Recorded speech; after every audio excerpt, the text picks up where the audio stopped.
오늘도 감사합니다. 오늘도 주님 안에서 우리가 만났습니다.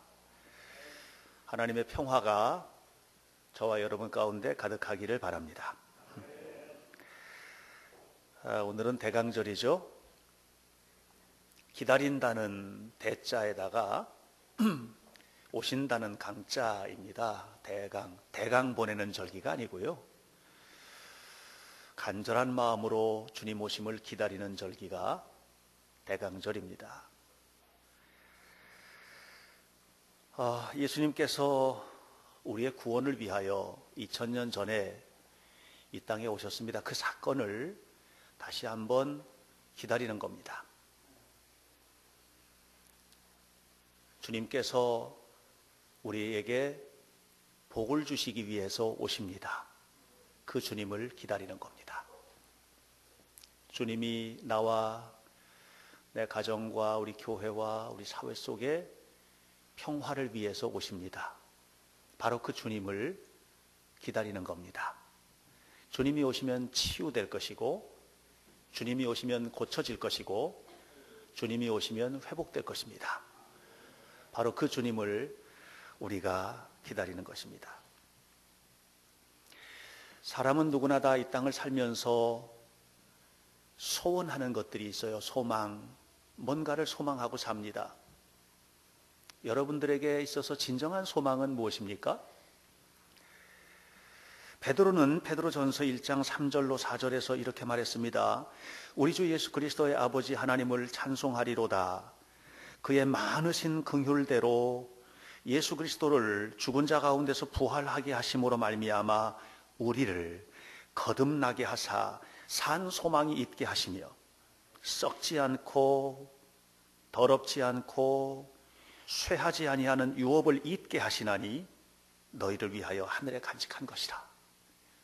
하나님은 우리에게 산 소망을 주십니다. 그런데 그 산 소망은 땅의 것이 아니고 하늘에 간직한 것이라고 그랬습니다.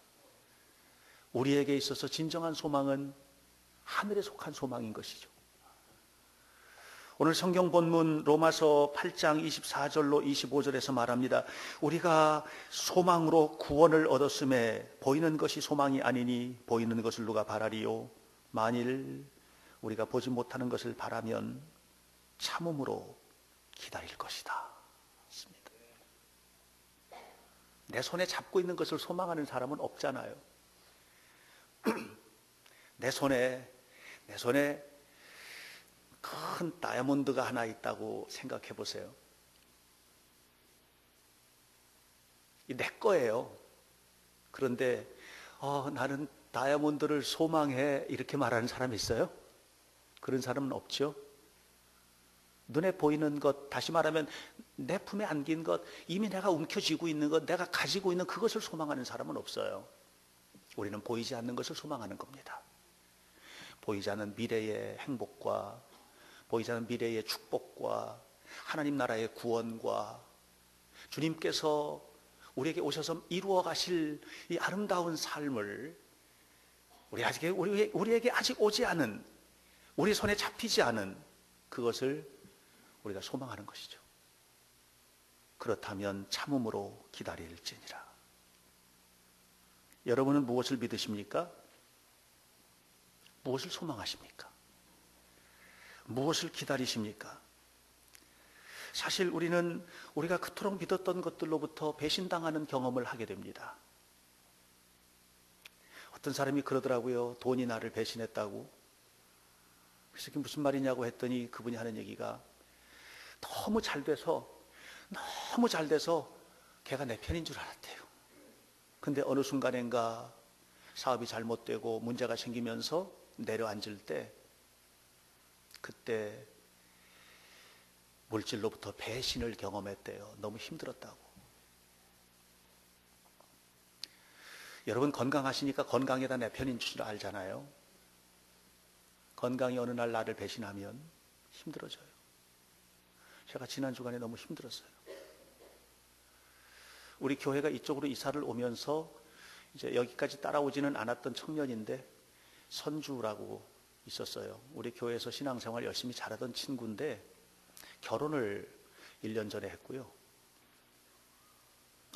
되게 예쁘고 싹싹하고 명랑하고 열정적으로 교회 생활을 한 것은 아니었지만 청년의 안에서 아름답게 신앙생활하던 친구인데 30도 되기 전에 제 기억으로는 암으로 죽었어요. 갑자기 암이 왔고 엄청나게 빠르게 퍼지면서 그냥 죽었어요. 배신당한 거예요. 건강이 배신했어요. 사랑하는 가족이 우리를 배신하는 순간이 있어요. 그렇게 믿었는데 나를 배신해요. 가까웠던 친구가 우리를 배신해요. 직장이 배신을 해요. 평생 직장으로 알았는데 어느 순간인가 직장에서 책상을 치워버렸어요. 직장이 배신을 해요. 여러분, 교회로부터 배신감을 느껴본 적은 없으십니까? 그럴 수 있어요. 배신하는 거예요. 배신감을 느끼는 거예요. 너무 속상한 거예요. 너무 힘든 거예요. 우리가 그토록 믿었던 것들로부터 우리가 배신을 당하는 겁니다. 그러나 이런 속에서 우리가 살면서도 한 가지 알아야 될 것은 물질을 무시할 수 있어요? 그건 무시할 수 없어요. 그러나 우리 한 가지 더 알아야 될 게 있어요. 그것을 뛰어넘어 우리가 진정으로 소망해야 될 것은 뭐냐 하면 하나님 나라입니다.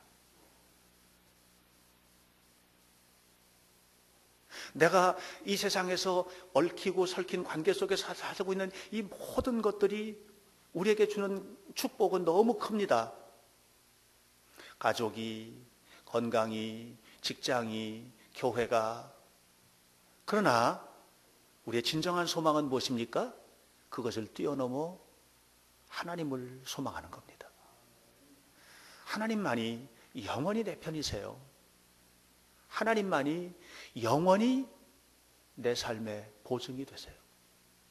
하나님만이 영원히 변함없이 나를 사랑하시고 하나님만이 나를 붙잡아 주시는 거예요. 그러므로 여러분, 이 대강절에 주님을 기다리는 이 아름다운 절기에 하나님을 다시 한번 소망하는 은혜로운 성도들이 되시기를 간절히 축복합니다. 초대교회 그리스도인들은 너무 힘들었어요. 그들은 예배 자리가 정해져 있지 않았어요. 카타콤이라는 로마의 지하 묘지에서 예배드렸습니다. 그들은 동굴에서 예배를 드리기도 하고 광야에서 예배를 드리기도 했습니다. 그러나 그들에게 어디에서 예배 드리느냐는 중요하지 않았습니다. 그들은 하나님 앞에서 예배했기 때문입니다. 그들의 마음속에는 하나님으로 가득했고 살아계신 하나님, 그 거룩하신 하나님을 바라보고 있었고 그들의 소망은 하나님이었기 때문에 이 땅의 조건은 그들이 하나님을 향해 서는 데 있어서 전혀 아무런 문제가 되지 않았습니다. 그랬기 때문에 그들은 고난 속에서도 주님을 응시했습니다. 끊임없이 주님을 바라보았습니다. 쫓겨다니면서도 주님을 떠날 수가 없었습니다. 그 소망 때문에 고난을 이겨낼 수 있었습니다. 그리고 그 소망 때문에 그들은 평안했습니다. 누구도 빼앗아갈 수 없는 평안을 그들은 간직하고 있었습니다. 그리고 끊임없이 하나님 앞에 자신을 비워내고 깨끗하게 했습니다. 주님을 향한 소망 때문입니다.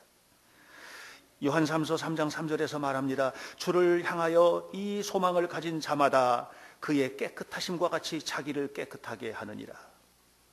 끊임없이 자신을 깨끗하게 하면서 하나님 앞에 살았던 것이죠. 그랬기 때문에 이 세상의 고난과 질병과 아픔과 상처 속에서도 주님 오시면 누리게 될 그 영광을 소망하면서 주님을 기다렸던 거예요. 사랑하는 성도 여러분, 오늘 우리 현대교회 이 대강절 첫째 주를 맞이하고 있는 우리 모두가 다 강대상을 보라색으로 만들고 대강절 초 4개 가운데 하나를 밝히고 플래카드에 보라색 플래카드를 달고 하나의 행사로 대강절이 시작됐구나. 이제 성탄절 예수님 오시는 것을 기다리는 절기가 시작되었어 라고 하는 매해마다 교회력이 시작되는 이 첫 번째 주일을 맞이하는 것은 의미가 없습니다. 오늘 우리에게 진실로 중요한 것은 우리의 마음의 자리에 다가오시는 예수님을 영접할 공간을 가지고 있는가? 우리는 과연 우리를 구원하기 위해서 이 땅에 오신 예수님, 그리고 우리 삶을 새롭게 하시는 거룩하신 주님을 거룩하게 맞이할 수 있는가? 주님을 맞이하는 은혜로운 성도들, 아름다운 대강절이 되기를 축원합니다. 어떻게 해야 될까요? 예수님만 바라보는 마음을 가져야 됩니다. 예수님만 바라보는 마음. 사도 요한은 요한 1서 3장 2절에서 말합니다. 사랑하는 여러분, 우리는 분명 하나님의 자녀입니다. 그러나 그것은 단지 시작일 뿐입니다. 우리는 분명 하나님의 자녀입니다. 그러나 그것은 단지 시작일 뿐입니다. 우리의 끝이 어떻게 될는지는 아무도 모릅니다. 다만 우리가 아는 것은 그분이 오실 때 우리는 그분과 같이 될 것이라는 것입니다. 우리는 완성된 사람이 아니에요. 우리는 이제 시작일 뿐이에요. 우리의 완성은 그분이 오실 때, 그분이 내 마음에 오실 때, 그분이 우리의 가정에 오셔서 우리의 가정을 장악하실 때, 그분이 우리 교회에 오셔서 우리 교회 구석구석 그분의 숨결을 느끼게 할 때, 그분이 역사의 마지막 날 오셔서 재림하셔서 이 역사를 완성하시는 그날에 완성되는 것입니다. 그러므로 참음으로 기다릴지니라. 성도가 가지는 가장 큰 소망은 예수님 닮아가는 거죠. 예수님처럼 되는 것보다 더 큰 소망이 어디 있어요? 제가 지난 3일간 금식 기도를 하면서 그런 생각을 했어요. 내 목회의 진정한 소망은 뭘까? 우리 교회가 커지는 걸까? 정말 우리 교회가 좀 부흥했으면 좋겠다. 이런 생각을 하게 됐어요. 그러나 그것이 내 목회인가? 아닌 거예요. 깊이 기도하면서 내가 예수님을 더 많이 닮았으면 좋겠다. 예수님을 깊이 닮아갔으면 좋겠다. 그것이 나를 부르신 하나님 앞에 내가 살아내야 할 모습이다. 예수님 닮고 싶다. 예수님 얼마나 더 닮을까? 그런 생각을 했어요. 여러분 세상 살면서 듣고 싶은 얘기가 뭐예요?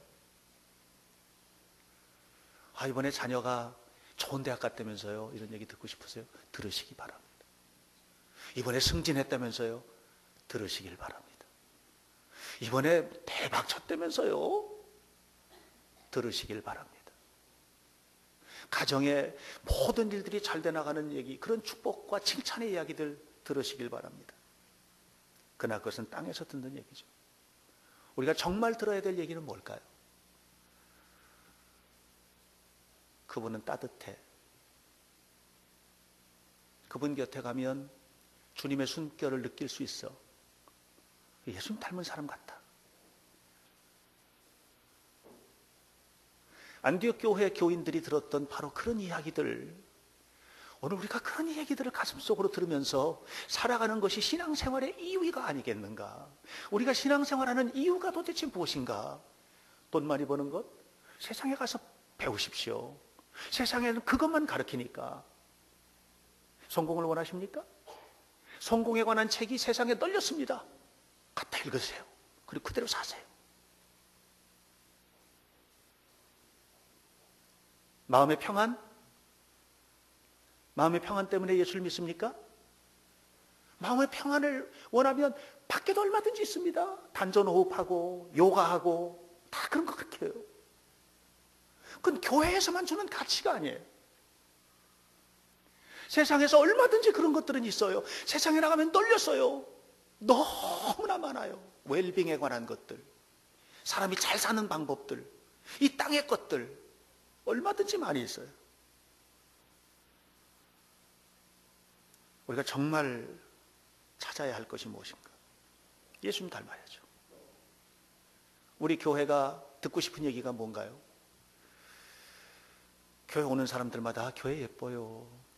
교회 참 잘 진 것 같아요. 땅의 이야기죠. 여러분, 유럽을 저는 우리 학교생들 데리고 여러 번 갔다 왔지만 눈이 휘둥그렇게 뜨여질 만큼 아름다운 교회들이 너무 많아요. 텅텅 비었어요. 왜 비었을까? 왜 비었을까? 그 생각을 저는 그곳에 설 때마다 해요. 이유는 하나밖에 없어요. 예수님 닮기를 실패한 교회는 결국은 빌 수밖에 없다. 예수님 닮기를 실패한 교회. 그렇다면 교회 영광은 뭐예요? 예수님처럼 닮아가는 거죠. 우리가 가장 아름다운 영광이 있다면 그것은 예수님을 닮아가는 것입니다. 고린도후서 3장 7절로 8절을 보면 이렇게 말합니다. 모세가 율법을 새긴 돌판을 백성들에게 전달할 때 그의 얼굴은 대낮같이 밝았습니다. 이스라엘 백성들이 태양을 응시할 수 없었던 것처럼 그의 얼굴을 똑바로 쳐다볼 수 없었습니다. 그렇다면 살아계신 하나님의 영을 통치를 받는 여러분은 어떻겠습니까? 이렇게 말합니다. 어떤 사람이 빛나는 삶을 살아요? 내가 주님의 통치를 받을 때,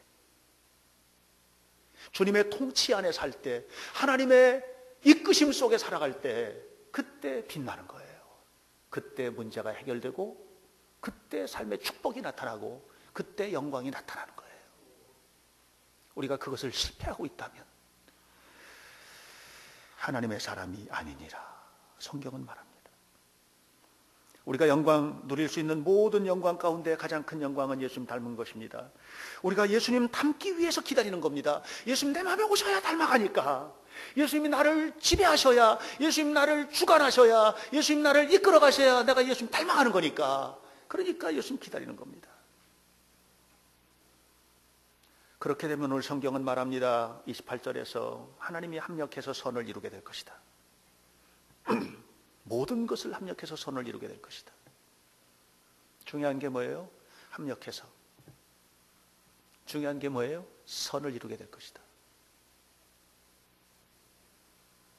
우리의 삶에 있는 모든 것은 무엇입니까? 모든 것을 합력해서 선을 이루느니라. 우리의 삶 속에 있는 모든 것은 무엇입니까? 여러분, 행복하기만 하신가요? 어느 순간인가 그 젊은 아이가 급성암에 걸려서 죽었어요. 이런 일들이 남의 얘기가 아니에요. 그는 그렇게 갔지만 우리의 삶에 들여다보면 우리의 삶에는 암처럼 고통스러운 일들이 얼마나 많아요. 우리를 절망스럽게 하는 것, 우리를 고통스럽게 하는 것, 우리를 가난하게 하는 것, 우리를 아프게 하는 것, 우리를 쥐어짜는 것, 우리를 핥히는 것 너무 많아요. 가정 안에도, 직장 안에도, 사회 속에도, 인간관계 속에도 있어요. 교회 안에 자유로워요? 아니에요. 교회는 악한 마귀로부터 완전히 차단된 무균실과 같은 그런 공간입니까? 아니에요. 마귀는 예수님을 성전에 세워놓고 시험했어요. 놀랍죠? 그게 마귀 역사예요. 오늘 이거 우리가 알아야 돼요. 그러나 우리가 하나님 앞에 서 있을 때 중요한 것은 합력해서 이 모든 것이 주님의 손에 잡혀서, 그 얘기예요. 이 모든 것이 주님의 손에 잡히면 결국 선을 이루게 될 줄로 믿습니다.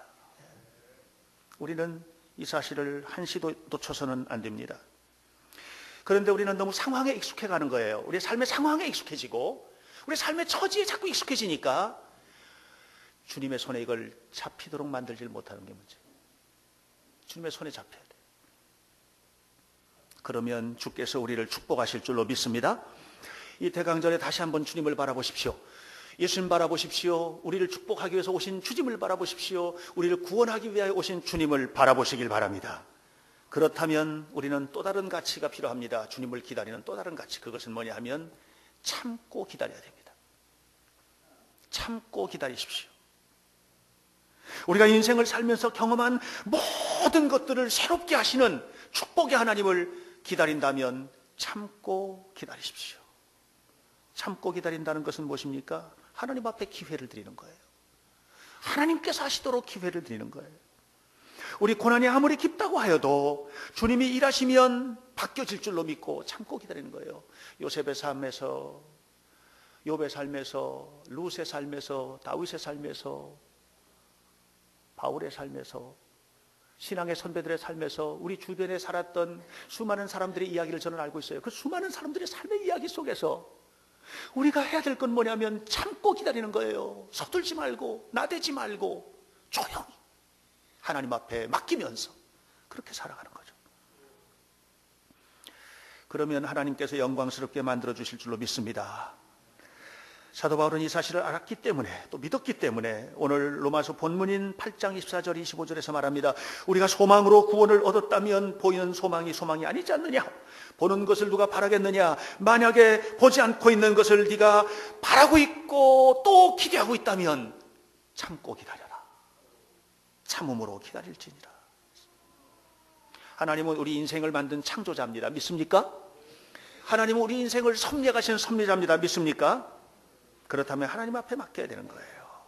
멋진 삶으로 이끌어 주실 줄로 믿습니다. 내 이야기를 내가 붙들고 있는 게 아니에요. 제가 최근에 자서전을 읽었어요. 자서전을 쓸 때 자기 이야기를 자기가 쓰는 경우는 드물어요. 자기 이야기를 어떤 사람이 써주는 거예요. 내 자서전을 쓰는데 내 이야기를 내가 말하면 내 이야기가 그 사람에게 넘어가 버려요. 그리고 그 사람이 내 이야기를 써주는 거예요. 이 자서전이 그렇게 나와요. 내가 쓰는 것보다 훨씬 좋은 자서전이 나와요. 멋진 이야기가 나오죠. 내 삶을 내가 붙들고 있는 게 아니에요. 내 삶의 이야기가 하나님의 손에서 기록될 수 있게끔, 내 삶의 이야기들이 하나님의 손에서 기록되게끔, 내 삶의 이야기를 하나님께서 써가시도록, 내 삶의 스토리를 하나님께서 이끌어 가시도록 하나님 앞에 맡기는 겁니다. 하나님께서 이끌어 가시도록 맡기는 겁니다. 멋진 삶으로 주께서 인도해 주실 줄로 믿습니다. 창세기 50장을 보면 19절로 20절에서 요셉이 기가 막힌 고백을 합니다. 요셉이 누굽니까? 형들이 요셉을 죽이려고 했잖아요. 애굽으로 팔려왔지요. 우여곡절 속에 열심히 살았는데 감옥에 갇히고, 그러다가 하나님의 도우심 속에서 애굽의 총리가 된 사람이에요. 가족들 모두 애굽으로 데리고 왔어요. 아버지와 함께 그곳에서 최고의 삶을 살도록 요셉이 했어요. 그런데 아버지가 돌아가셨어요. 형들이 두려워 떠는 겁니다. 아버지 때문에 요셉이 우리를 그동안에 나 잘 봐줬는데 아버지마저 돌아가셨으니 옛날에 우리 한 짓이 있는데 죽었다 이제. 그때 요셉이 말합니다. 두려워하지 마십시오, 형님들. 내가 하나님을 대신하겠습니까? 보다시피 알다시피 형님들이 나를 해치려고 악한 일을 꾸몄으나 하나님께서는 그 계략을 선으로 바꾸셔서 나를 이롭게 하셨습니다. 수많은 사람을 살려내도록 하셨습니다. 이게 요셉의 고백입니다. 놀랍지 않습니까? 이 이야기가 무슨 얘기예요? 요셉이 애굽으로 팔려왔어요. 그리고 팔려온 그 노예로서의 삶, 감옥에 갇힌 삶이 모든 삶 속에서 요셉이 자기 인생을 자기가 송두리째 부둥켜 안고 거기서 자기 삶을 만들어 가려고 하지 않았다는 거예요. 맡긴 거예요. 누구에게? 하나님께. 여러분, 요셉에 대해서 손톱만큼만 알고 있는 사람들은 이 사실을 다 압니다. 요셉이 하나님 앞에 살았더라. 요셉이 하나님 앞에 행했더라. 하나님께서 요셉에게 복을 주시니라. 창세기 요셉과 관련된 이야기는 온통 하나님께서 하셨다는 이 얘기로 도배가 되어 있어요. 요셉은 자신의 삶의 고난을 하나님 앞에 맡겼고, 하나님께서 그의 인생의 비극을, 그의 인생의 고통을 아름다운 삶의 이야기로 완전히 바꿔 놓으신 것입니다. 새롭게 하신 것이죠. 여러분, 우리의 삶을 하나님 앞에 맡겨야 됩니다. 예수님 죽으실 때, 십자가에 죽으실 때 오른편과 왼편에는 강도들이 있었습니다. 이 두 명의 강도들이 십자가에 달리게 된, 이렇게 십자가에 참혹하게 처형이 될 수밖에 없었던 이유는 뭐냐 하면 자기 인생을 자기가 부둥켜 안고 있었기 때문에. 왼쪽의 강도가 죽을 때까지 놓지 않습니다. 그리고 예수를 욕하고 조롱하고 자기 인생을 저주하고, 이것이 왼쪽 강도의 모습입니다. 왼쪽 강도는 그렇게 죽어갔습니다. 자기 인생을 품에 안고 아무것도 바꾸지 못한 채. 그런데 오른쪽 강도가 달랐습니다. 마지막 순간에 그는 주님을 바라보기 시작합니다. 그리고 말합니다. 예수님, 주님 나라가 오시면 나를 기억해 주십시오. 나를 기억해 주십시오. 이렇게 그 오른쪽 강도가 마지막 순간에 자신의 인생을 예수님에게 맡기는 거예요. 그때 예수님께서 이렇게 말씀하셨습니다. 걱정하지 말거라. 내가 그렇게 하겠다. 오늘 네가 나와 함께 낙원에 있을 것이다. 한순간에 그의 인생이 완전히 바뀌어져 버렸어요. 한순간에 그의 삶이 완전히 바뀌어져 버렸어요. 왜냐하면 내가 내 인생을 부둥켜 안지 않고 내 인생의 모든 이야기를 주님에게 맡겼기 때문에. 이 대강절에 우리가 왜 주님을 기다립니까? 주님이 오셔야 내 인생이 바뀌기 때문이에요. 주님이 오셔야 내 삶의 스토리가 바뀌기 때문이에요. 우리가 왜 이 대강절을 기념하면서 주님을 기다립니까? 2000년 전에 유대 땅에 오셨던 예수님을 기다리는 건 아니에요. 오늘 내 삶에 오시는 주님을 기다리는 겁니다. 그분이 내 영혼의 공간에 찾아오시고, 그분이 내 영혼의 삶에 찾아오시고, 그분이 내 가정에, 내 삶 속에, 우리 교회에 오셔야 이야기가 바뀌기 때문이에요. 예수님 나를 붙잡아 주옵소서. 대강절 내내 우리가 해야 될 기도입니다. 주님만 바라봅니다. 참음으로 기다리겠습니다. 주님, 내 인생의 이야기를 새롭게 해주십시오. 우리가 대강절 내내 해야 될 이야기입니다. 예수님은 우리의 삶을 아름답고 복되게 하실 것입니다. 그렇게 하기 위해서 이 땅에 오셨습니다. 주님은 오늘 우리 마음에 오십니다. 왜요? 내 삶을 바꾸기 위해서, 내 삶을 새롭게 하시기 위해서 오늘 이곳에 오십니다. 그리고 또 오실 것입니다. 역사의 마지막 날 주님은 오실 것입니다. 반드시 오실 것입니다. 분명하게 오실 것입니다. 그 약속을 지키실 것입니다. 그리고 이 역사는 너무나 거룩한 하나님 나라로 완성될 것입니다. 사랑하는 성도 여러분, 그러므로 여러분의 삶을 부둥켜 안고 괴로워하지 마십시오. 주님께 맡기십시오. 주님께 드리십시오. 기도로 드리십시오. 예배함으로 드리십시오. 말씀으로 드리십시오. 내 마음 가운데 오신 주님을 늘 생각하고 기억하면서 말하고 행동하십시오. 그리고 주님과 함께 동행하십시오. 그러면 우리의 삶 속에 하나님의 놀라운 영광이 임하게 될 것입니다. 주님은 우리를 복되게 하시기 위하여 이 땅에 오십니다. 기도하겠습니다.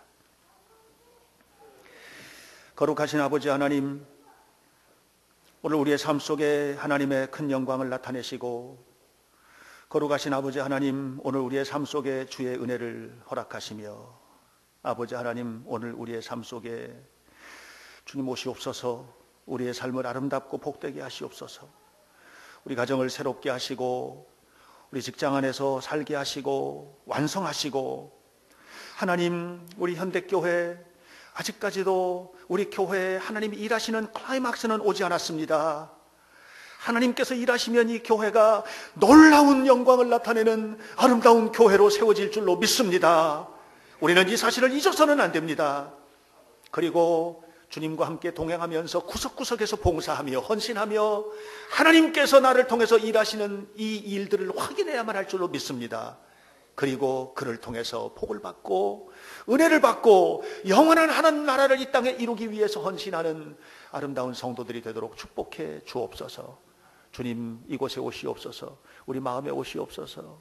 그리고 다시 오시옵소서. 하나님의 영광의 이야기들이 우리를 통해서, 교회를 통해서 역사 속에서 이루어지게 하여 주옵소서. 예수님 이름으로 기도하옵나이다.